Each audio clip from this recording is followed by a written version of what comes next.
আজকের এই অনুষ্ঠানে সম্মানিত সভাপতি ও অর্থ সাইলোলিঙ্গ সুপারস্টার এবং আমার সভাপতি আসসালামু আলাইকুম।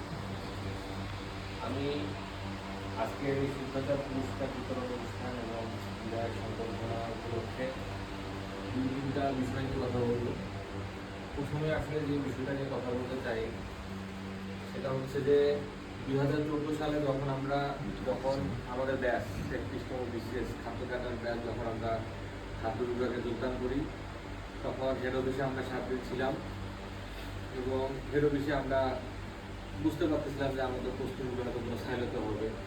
আমরা যখন সাইলোর ভালো মন্দ নিয়ে জিজ্ঞাসা করা শুরু করছিলাম, তখন বলতো যে চট্টগ্রাম সাইলো খুবই ভালো, ওইখানে তো বেছে বেছে প্রস্তুতি দিবে। তারপরে নারায়ণগঞ্জ সাইলোর কথা বলছেন, বংলা সাইলো তখন ছিল না। তারপরে সান্তার সাইলোর কথা বলছে, আর আশুগঞ্জ সাইলো বলছে ওই সাইলো অবস্থা ভালো। 2014 সালে ওই সাইলো ভালো না, কার্যক্রম নাই। মানে এই একটা ইতিহাস নিয়ে আসলে আমরা আমাদের চাকরি জীবন শুরু করছি। তারপর 2018 সালে স্যার যখন এখানে আসলেন, তারপর ধীরে ধীরে আমরা বিভিন্ন সময় আশুগঞ্জ সাইলো ভালো হওয়ার, ভালো দিকে যাচ্ছে, ভালো হচ্ছে এই কথাগুলো শোনা শুরু করলাম। তারপরে 2022 সালে যখন আমি সান্তার সাইলোতে, তখন তো আশুগঞ্জ সাইলো একটা অন্যতম সাইলোতে রূপান্তরিত হয়ে গেছে। এটা আমরা বুঝে গেছি যে না, এই সাইলো আর আগের মতো অবস্থা নেই। তবে আমাদের ইঞ্জিনিয়ারিং এ কোয়ালিটি কন্ট্রোলে 8টা বৈশিষ্ট্য ছিল, যে এই 8টা বৈশিষ্ট্য হলে এটা কোয়ালিটি কন্ট্রোল। তার মধ্যে একটা শব্দ ছিল হচ্ছে কনফার্মেশন। কনফার্মেশন মানে হচ্ছে যে আপনি যদি হ্যালো বেকারের মিষ্টিটা খান, মিষ্টিটা খুব ভালো, কেউ আমাকে বলতো যে হ্যালো বেকারের মিষ্টিটা খাইলে মিষ্টিটা ভালো। যে আমি শুনলাম, শোনার পরে আমার মাথায় ভালো একটা চিন্তা করলাম যে আচ্ছা এতটুকু ভালো। তারপরে হ্যালো বেকারের মিষ্টি আসলো, মিষ্টিটা খাইলাম। খাওয়ার পরে যখন আমি যেরকম ভালো চিন্তা করছিলাম যদি সেই রকম ভালো হয়, এটাকেই বলে যে কনফার্মেন্ট, যে মিলে গেছে, যে যা ভাবছিলাম তাই সেরকম। ঠিক আশুগঞ্জ সাইলোর ক্ষেত্রে আমি যতটুকু শুনছি, যা কিছু শুনছি, একসময় আমার এখানে বদলে গেল। এখন তো আমি তো জানি যে আশুগঞ্জ সাইলো এরকম ভালো। আমি যখন আসলাম, আমি যখন দেখলাম, আসলে আমি যা ভাবছি, যা দেখছি তার থেকে অনেক বেশি কিছু করেছি, এবং এটা বিভিন্ন অ্যাঙ্গেল থেকে। এবং যার প্রধান অ্যাঙ্গেলটা হচ্ছে এখানকার সাইলো সুপার। আসলে ওনার সম্পর্কে যতই বলা হবে ততই কম। সরাসরি প্রশংসা করা যায় না, তারপরেও কিছু কিছু কথা না বলে থাকা যায়। স্যার কত ভালো সেটা আপনারা সবাই জানেন। দুই একজনের হয়তো মন থাকতে পারে, সে দুই একজনের বিষয়টা আসবে না। এখানে অনেক স্টাফ আছে, আমি মেজরিটির কথা বলতেছি, সেই মেজরিটির ভালোর দিকে আমিও একজন।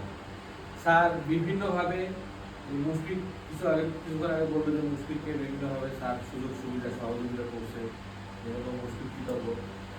আমি আমাদের স্যারের এরকম, আমি সহ এবং অনেককে পাবো যে স্যারের প্রতি আমরা কৃতজ্ঞ, যেটা স্যারের জায়গা থেকে স্যার যেটা করছে অনেকের কাছে হয়তো আমরা এটা পাইনি, এবং সামনে অনেকে দিবে কিনা। স্যার এটা দিচ্ছেন, আমরা খুশি, এবং এই খুশিটার কারণেই আমরা কিন্তু স্বাচ্ছন্দ্যে আমাদের কাজগুলো করতে পারতেছি। এবং স্যার আসলে সবার পোটেনশিয়ালিটি, সবার ক্যাপাবিলিটি বুঝে কার দ্বারা কোন কাজটা কোনভাবে হবে। স্যার এই গাইডেন্স, স্যারের এই ম্যানেজমেন্ট স্কিলটা আসলে আমার কাছে মনে হচ্ছে একটা অসাধারণ। এটার কারণেই আসলে তিনি তার এই চেয়ারে বসে এই সাইলোটাকে এত সুন্দরভাবে নিয়ন্ত্রণ করতেছেন। আমরা স্যারের দীর্ঘায়ু কামনা করি, আমরা স্যারের ভবিষ্যৎ সাফল্য কামনা করি। স্যার সুস্বাস্থ্য জীবনযাপন করুন তার পরিবারকে নিয়ে। আর তারপরে যে বিষয়টা, তারপরে যে অ্যাঙ্গেলটা হচ্ছে এখানকার স্টাফ। আমার জীবনের স্টাফের যে পরিধি, সেটা হচ্ছে সান্তার সাইলোর স্টাফ, নারায়ণগঞ্জ সাইলোতে অল্প সময় থাকলেও নারায়ণগঞ্জ সাইলোর স্টাফ, এবং আরেকটা হচ্ছে মংলা সাইলোর স্টাফ। যদিও আমাদের সবার চাকরিগুলো বন্ধুযোগ্য, তারপরে সাইলোগুলোতে এমন একটা ট্রেডিশন হয়ে গেছে যে বেশ কিছু স্টাফরা দীর্ঘদিন ধরে একটা সাইলোতেই থাকে। তাই কোনো একটা সাইলোতে গেলে কিছু নির্দিষ্ট স্টাফ পাওয়া যায় যারা ওই সাইলোতে দীর্ঘদিন ধরে কাজ করে। তাই আসলে আমার দৃষ্টিতে প্রতিটা সাইলোর স্টাফরা ভিন্ন ভিন্ন। আমার কাছে এখানে এসে যেটা মনে হচ্ছে যে এখানকার যে সাইলোর যারা আমার সহকর্মী আছেন, তারা আসলে প্রত্যেকেই তাদের নিজ নিজ কাজে দক্ষ, এবং তারা তাদের যদি দায়িত্বগুলো অর্পণ করা হয়েছে সেই দায়িত্বগুলো তারা সুন্দরভাবে পালন করে। এখন নিজের দায়িত্বটা নিজে পালন করলে খুব বেশি কষ্ট হয় না, কিন্তু একটা জায়গায় উপকার হয়। যারা আমাদেরকে সব বিষয়গুলো দেখতে হয়, যেমন স্যার আছেন, আমি আছি, তাদেরকে আমাদের সব বিষয়গুলো দেখতে হয়, তারা আসলে আমরা অনেকটা রিল্যাক্স মাইন্ডে, অনেকটা নির্ভরযোগ্য হয়ে আমরা আসলে আমাদের চাকরিটা করতে পারি। যে না, আমি যে কাজটা রানাকে দিয়েছিলাম, আমার এই কাজটা তো আসাদ করতেছে, বা এই বিষয়টা কাকিমা দেখতেছে, বা এই বিষয়টাতে হেলাল দেখতেছে, বা এই বিষয়টা জহির বা কাউসার দেখতেছে।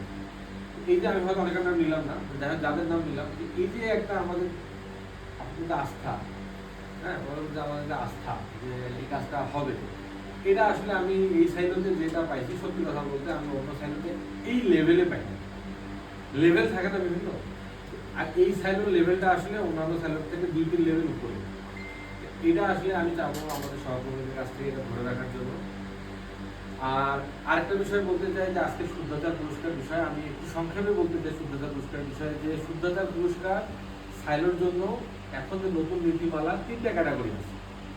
ক্যাটাগরি 1 হচ্ছে যে 3য় গ্রেড থেকে 9ম গ্রেডের মধ্যে যে কর্মকর্তারা আছে তাদের মধ্যে থেকে একজনকে বাছাই করা হবে। 10ম গ্রেড থেকে 16তম গ্রেড, সবার নিজের নিজের গ্রেড তো জানা আছে। 10ম গ্রেড থেকে 16তম গ্রেডের মধ্যে একজন, এবং 17 থেকে 20তম গ্রেডের মধ্যে একজন। এবং এই যে সিলেকশনটা, এবার আমাদের সিলেকশনটা স্যার এবং আমরা দুজনে বসে বিভিন্ন প্রেক্ষাপটে চিন্তা করে খুব অল্প সময়ে জয়ের যেটা বলবো যে একদিন সময় আমাদেরকে বসে, আমাদের ওই সময় হচ্ছে মন্ত্রী মহোদয় আসবে, আমরা ওইটার মাঝখানে আমরা এই সিদ্ধান্তটা নিছি। তবে ইনশাল্লাহ আমরা আগামী বছর যেটা করবো 100 নাম্বার আছে, 100 নাম্বার আছে। আমি চাই যে কাউসার এবং আবু বকর এই শুদ্ধতার নীতিমালা যে 100 নম্বর, এটা আমি চাই আমার প্রতিটা স্টাফের কাছে যান। সেই 100 নাম্বারটা দেখে কোন জায়গাগুলোতে কাজ করলে বা কোনভাবে কাজ করলে শুদ্ধাচার পুরস্কারের জন্য একটা মানুষ মনোনীত হতে পারে, যোগ্য হতে পারে, সেটা যেন সে জানে। দু একটা কথা বলতেই পারি, যার কিছু জিনিস সহজ, কিছু জিনিস কঠিন। সহজের মধ্যে আছে যে সময়ানুবর্তিতা, নিয়মানুবর্তিতা, সময় মতো অফিস আসা, নিয়ম মতো অফিস আসা, ঊর্ধ্বতন কর্তৃপক্ষের নির্দেশ পালন করা, আইন মেনে চলা। আর কিছু জিনিস আছে যেগুলোর জন্য তো চেষ্টা দরকার। যেমন আছে কম্পিউটারের দক্ষতা, হয়তো সবাই কম্পিউটারে কাজ করে না, কিন্তু যখন যার যতটুকু প্রয়োজন হবে, এই যে এই সকল বিষয়ে দক্ষতা আছে, দেখা যাবে যে এই সকল কারণে হয়তো অনেকের নাম্বার একটু কম বেশি হয়ে যাবে। এই কারণে হয়তো শুদ্ধাচার পুরস্কারটা একটু এদিক হয়ে যাবে। তবে যাই হোক, শুদ্ধাচার পুরস্কারের একটা বিষয় আছে যে কেউ একবার শুদ্ধাচার পুরস্কার পেলে 3 বছরের মধ্যে আবার তাকে দেওয়ার বিধান নাই। এই কারণে যেটা আছে যে এই বছর আমরা যারা পাইলাম, আমরা আগামী 3 বছর আর এর মধ্যে থাকবো না, অন্য আরো এই পুরস্কারটা পাওয়ার সুযোগ আছে। এই জন্য সবাই সবার জায়গা থেকে এই বিষয়গুলো নিয়ে চেষ্টা করবে, এবং আমি আশা করি যে যে জিনিসটা চালু হইলো আজকে আসলে সাইলোতে শুদ্ধাচার পুরস্কারের যে বিষয়টা, এটা ইনশাআল্লাহ অব্যাহত থাকবে। আর তারপরে আরেকটা বিষয়, সর্বশেষ যেটা বিষয় যে মুশফিকের বিষয় আসলে বলতে গেলে যে আমার দৃষ্টিতে দেখা one of the best supervisor এমন দ্য ফোর্স সাইলো যেখানে আমি চাকরি করছি। কারণ আমি অনেক জায়গায় অনেক সুপারভাইজারকে দেখছি অনেক রকম অনেক দায়িত্ব পালন করতে, কিন্তু একজন সুপারভাইজার হয়ে যে আসলে কত ধরনের কাজ করা যায়, কত রকমের ভূমিকা পালন করা যায়, কতভাবে যে কাজ করা যায়, এটা আসলে আমি মুশফিকের মাধ্যমে দেখছি। আসলে এটা আন্তরিকতার একটা বিষয় আছে। পদবি আমরা অনেকে ধারণ করি, কিন্তু সেই পদবিটাকে যে আসলে কত ম্যাক্সিমাইজ করা যায় কাজের মাধ্যমে, সেটা আসলে মুশফিক পাই। তবে আসলে এটা একটা অসুবিধা আছে, কারণ সেই অসুবিধাটা হচ্ছে যে সে যে পারঙ্গমতা দেখাইছে, আসলে সে ছিল ওভার কোয়ালিফাইড, এবং এই ওভার কোয়ালিফাইডের জন্য সে আসলে তার জন্য একটা ভালো বেটার, অবশ্যই এটা চোখের দেখা 10ম গ্রেড থেকে 9ম গ্রেড, এটা অবশ্যই তো একটা যে হ্যাঁ একটা ভালো চাকরি সে গেছে, তার আরো সম্ভাবনাময় আরো অপশন আছে। আমরা দোয়া করি যে যার যোগ্যতা অনুযায়ী সেই জায়গায় যাক, কারণ সেই জায়গাটাতে না গেলে সে আসলে সেলফ স্যাটিসফ্যাকশন পাবে না, তার কাছ থেকে বেস্ট আউটপুটটা আসবে না। তার যেখানকার জন্য সে যোগ্য, যে পরিশ্রম সে করতেছে, সেই জায়গায় সে যাক। আর আমরা আশুগঞ্জ সাইলেও মনে করি, আমি আমার গত 1 বছর ধরে মনে করি যে সে আশুগঞ্জ সাইলেতে যে সে যে ইনপুটটা দিয়েছে, সে যে কাজটা করেছে, বিশেষ করে তার সাথে যারা খুব কাছাকাছি কাজ করছে, চাকরি বা সুব্রত, এরা আসলে বিষয়গুলো আরো ভালোভাবে বুঝতে পারবে যে কত আন্তরিক ছিল এবং কত সমস্যার সমাধান তার উদ্যোগ ছিল। যাই হোক, এই বিদায় সংবর্ধনাটা আসলে একটা তার উন্নত, সফল, সাকসেসফুল জীবনের জন্য একটা বিদায় সংবর্ধনা। আমাদের এখান থেকে চলে যাচ্ছে, কিন্তু আমাদের হৃদয়ে সে অবশ্যই থাকবে। এই সাইলোর দুয়ার তোমার জন্য সবসময় খোলা থাকবে, তোমার ফ্যামিলি নিয়ে সবসময় আসবা। আমরা চেষ্টা করবো তুমি আসলে যথাসাধ্য এন্টারটেইন করার, এই সাইলো তুমি আসবা, আর তোমার ভবিষ্যৎ কর্মজীবনে সফল হোক। আর পাশাপাশি আজকে আমাকে এই পুরস্কারের জন্য মনোনীত করার জন্য আমি সাইলো সুভাষ স্যারকে অসংখ্য ধন্যবাদ জানাচ্ছি যে স্যার আমাকে পুরস্কারের যোগ্য মনে করেছেন। অসংখ্য ধন্যবাদ স্যার। আর আমার সাথে আরও যারা বিভিন্ন ক্যাটাগরিতে তহিদুল ইসলাম এবং শাহ আলম ভুইয়া স্যারের দৃষ্টিতে তারা আমাদের পুরস্কারে যোগ্য হয়েছে, পুরস্কার পাচ্ছে। এবং আমি মনে করি যে নিশ্চয়ই তোমাদের মধ্যে এমন কিছু বিষয় স্যারের বা আমাদের দৃষ্টিতে আসবে, তোমরা তোমাদের এই সূত্রাচারটা বজায় রাখো, মানুষের সাথে বিহেভ ভালোভাবে করবা। আর তহিদুল যেটা বললো যে সব কিছু শেষে, দিন শেষে আমরা বাসায় ফিরি, আমাদের পরিবারের দিকে মনোযোগ দেওয়া উচিত, আমাদের পরিবারকে যেন আমরা সময় দিই, পরিবারের যদি খেয়াল খবর রাখি, ঠিক আছে?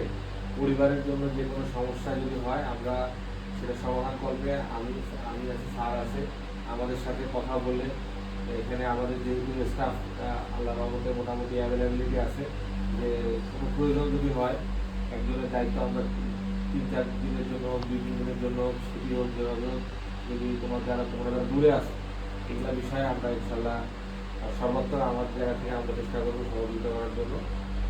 আর সর্বোপরি আজকে একটা সুন্দর অনুষ্ঠান আয়োজন করার জন্য আমি আমার স্যারকে অসংখ্য ধন্যবাদ জানাচ্ছি। পাশাপাশি আজকে আরেকটা বিশেষ ধন্যবাদ দিতে হচ্ছে জহিরের। আসলে জহির একটা কথা বলছে, স্যার পুরস্কার কে পাচ্ছে একটা বড় কথা না, আমার সাইলোতে পুরস্কার আসুক স্যার, এটা সাইলোর সম্পদ। এই কথাটা আমার ভালো লাগছে, যে এটা আসলে একটা বড় জিনিস।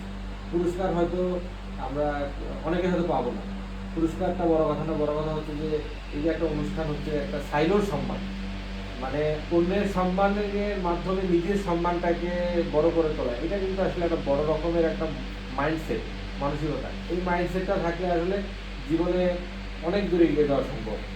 সবসময় আমি হিরো হব, আমি নায়ক হব, এটা না, আমরা সবাই মিলে আগায় যাব। এই মানসিকতাটা আমরা ধারণ করলে দেখা যাবে জীবনের, ব্যক্তি জীবনে, কর্মজীবনে আমরা অনেক সফল হব। আমি চাই সবাই আন্তরিকতা ও সহযোগিতার সাথে এই সাইলোর যে মডেল সাইলোর দিকে যাইতেছে, সেইটার দিকে যেন যাইতে পারি, এবং আমরা সবাই যেন আমাদের সর্বাত্মক প্রচেষ্টার মাধ্যমে আমরা আমাদের দায়িত্বগুলো পালন করি, এই কামনা ব্যক্ত করছি। সবার সুস্বাস্থ্য দীর্ঘায়ু কামনা করছি। আসসালামু আলাইকুম। ধন্যবাদ।